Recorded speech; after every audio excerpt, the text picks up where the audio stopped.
Hi, this is an unboxing and review of the Hutu wireless IP camera. This camera features a 720p HD camera. The model number is HT-IP211HDP. Come in a box like this. This is a white model. Let's see what we have in the back here. It has some support information on the side here. And on your side, it's just another color. This is basically a wireless security camera that has pan, tilt, and zoom features. It also have a night vision and it support both wire and wireless connection. It's optimized for phone and tablet, so let's go ahead and unbox it. Look like you have the user menu and a CD here. And you have the power supply for it. You have the mount to mount the camera to. You have the antenna. Have some screw for mounting. And you have a Cat5 network cable. And you have the camera itself here wrapped in the back. And this is the camera itself. So the color I have here is actually the black color. Let's take a look at this camera in detail. I bought many Hutu camera before, but not the HD version. This is the first HD version I have here.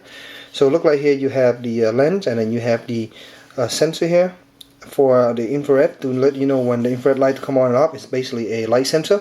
These are the infrared light here to let you give you night vision. This unit will tilt, pan, and zoom. I think the zoom is digital. The back here you have the wireless antenna attachment here. Look like this is the audio out. You have a WPS functionality here. You have a LAN port. You have an alarm port here, and then you have the power port. There's also an SD slot here, but I think this model doesn't have it, so it's covered. At the bottom you have some mounting screw, and you can also use this mount here to tighten that in and hang this upside down or whatever. So after plugging in the camera and plugging into the Ethernet port to my router, what you do next is you go to the App Store, at least on iOS here. The app is called MyCam Pro, and when you search for it, you get a few different results.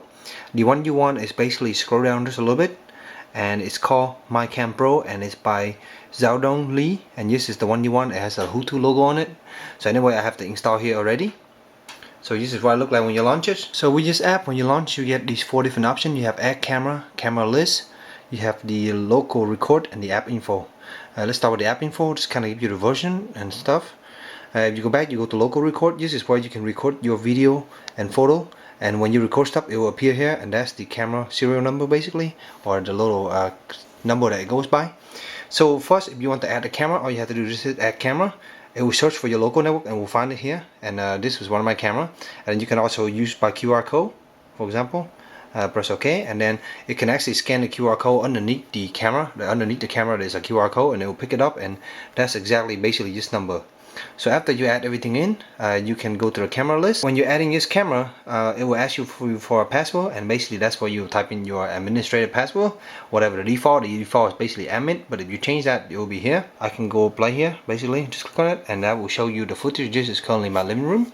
So let me turn it sideways, for example, and then that's just what it look like. The app is pretty primitive, and there's not much you can do in the app here. You can kind of zoom a little bit, and it kind of just do a digital zoom of the image, and you can zoom out again. And that you can kind of see the lag and a little slow. It's weird in the use portrait orientation that you see the information here, but that's all you get, and there's just big empty space, and there's no way to really pan and tilt from just looking at this, but actually you can pan and tilt. So let's turn it back this way. To pan and tilt, you just basically swipe on the screen, and then basically that will pan and tilt the camera. I guess right now they have it a little bit backward, but anyway, that's how you will pan and tilt, and then up and down basically. To kind of give you an idea. So after I installed the camera and have it plugged into my network, I was able to find the IP address and log into it. Here at the login screen, you can see the username, which is admin, and the password is also admin by default. You can select a different language here, and then you can have the different stream, the main flow or the alternate flow, which give you basically the 2 different streams. When you first launch, you will be asked to install basically a VLC web plug in order to view the stream. And basically here in Chrome here is disabling color movement, and I will install the stream. Here you can see I am downloading the software and basically install it on my computer. Afterward, I log back in, the same thing again, and now I have video on the screen, and basically it is now working. I can use the arrow up top here to move left and right to get different setting. Here I also have the back to center point here. And then I also have the focus, which doesn't seem to do anything, and the zoom, which doesn't seem to do anything in this menu either. The scan actually work, and you can move around. These points here are basically point that it remembers, so you can basically recall back to that point. so you can move your camera around and then basically have it come back to that point. As you can see here, the quality is very clean and very nice with the proper lighting, and all the color and everything is really good. You can see on screen also I have the camera information and also the date, time and date, which is set. You can also adjust saturation, contrast, brightness. You can see I'm moving around and it's working really well. You have image, you have different size here, source fit, you have the stream, the main again, and the small stream. So for the IR cutoff, you can have day and night mode, you can just have day mode, and you can also just have black and white mode. In system setting here, you have the administrator username and password, which you can change. You can also add up to 7 different user account and have them all here. Next up we have time setting. This is where you can set the NTP time and all the different server. You can change it to, of course, I'm in Eastern Standard Time. We can change it here, have it automatic update. You can also have day saving time here. Next we have initialize. Here you can have reboot, you can go to back to factory setting, you can back up your data, and you can also update your firmware. Next we have device info. Here you can see all your device information, IP addresses and software version, and finally you have the system log, which you can see all the different system stuff. Let's move on to parameter. Here in parameter you have the 2 different streams. You have the 720p resolution for the main stream, and you also have the 640 resolution for the alternative stream. The substream here you can set right here, 640 right here. And then the resolution for mobile, which is a different setting. Here for the TV setting, you have PAL and NTSC, which you can change here. Next we have audio. With audio you can select a different codec, and here you go, you can select the volume, the input gain, and then you can change the main stream or the second stream. Here you have a wide dynamic range for the image you can set. When you take a picture you can get that. Here's the setting where you can change the on-screen display for the camera name, and you can also change the timestamp or remove both of them. Next you have the point PTZ, which is point tilt zoom. Here's all the different options you can set for the speed, default position, interval, and you can have also tracking and moving around different direction. Next you have IP setting. This is where you can get different IP setting from your router, either dynamic or static, and here are some settings for the ports. Next you have DNS, which you can set up DNS, and also you have email here. You can set up for a different email server to send those alerts. Finally you have Wi-Fi, and here under Wi-Fi you can scan for your Wi-Fi, and you can enter your password and connect, and you can set it to connect using Wi-Fi. Next you have peer-to-peer. This is the setting for peer-to-peer, where you can use the mobile app application to quickly access. You can change the password right now.